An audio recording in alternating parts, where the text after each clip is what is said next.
Kamusta mga kababayan? Assalamualaikum. New day, new carrot halaya. Gagawa tayo ng carrot halaya with malay. Ang tawag dyan, white cream siya. Tapos milk. Lutuin na natin.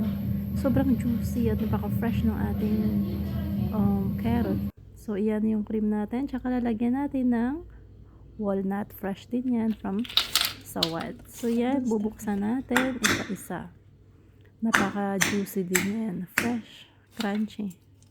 Ang sarap niya sa halaya. Ang tawag dito is halawa sa carrots nila. Iyan naman, anong tawag dyan? Walnut in Pashto. Nalimutan ko. Basta yun, walnut. Ayan, di ba? Fresh. Ayan, ginadgad natin yung carrots natin at isalang na natin with butter oil. Yan. Pag natuyo na siya sa butter oil, lagyan natin ng milk. Tsaka dairy cream. So yun, sobrang sarap niyan mga sis at tsaka healthy. Yun ang famous na dito. Halaya, halawa nila. For dessert nila. Yun, malapit na maluto.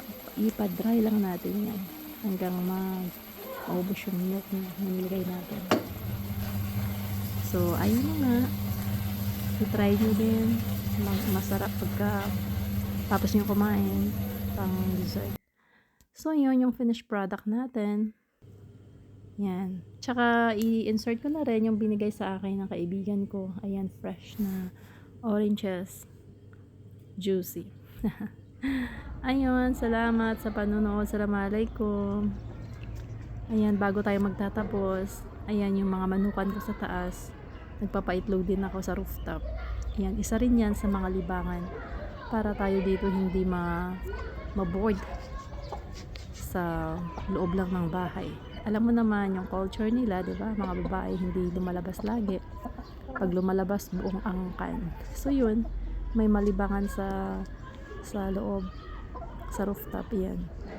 Nangingitlog na rin yan. So, free na rin yung itlog namin. Organic na itlog. So, yun lang for today. Salamat sa panunood. Assalamualaikum.